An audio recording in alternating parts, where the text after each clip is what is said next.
Þetta ein af fjölsóttustu byggingum veraldar. Baha'i tilbeiðsluhúsið í Nýju Delí á Indlandi.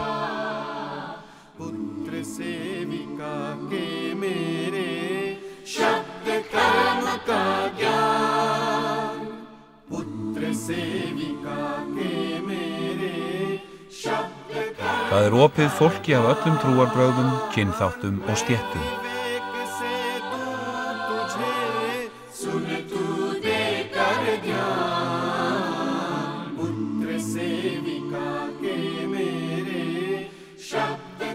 Fólkið kemur til að biðjast fyrir og íhuga.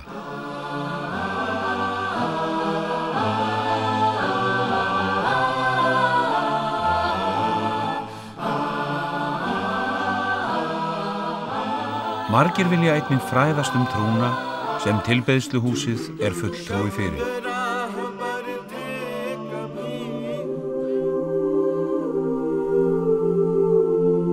Þrátt fyrir ungan aldur hefur Baha'i trúin breiðst út allan heim og fylgjendur hennar skipta milljónum. Það áberandi hvað þessi trú á mikinn hljómgrunn hjá ungu fólki. Hvað það sem laðar það að trúnni? Ég held að það hljóta hafi verið einingin. Baha'i trúin heldur fram einingu mannkyns, einingu trúarbragða og einingu Guðs. Það að segja að allir á jörðinni eru jafnir fyrir augliti Guðs og að það bara til einn Guð. Og allir sendiboðar, það stofnendur helstu trúarbragða heimsins, séu allir komnir frá þessum eina og sama Guði. Foreldrar mínir eru Baha'i trúar og ég ólst þannig upp í kenningum Baha'i trúarinnar.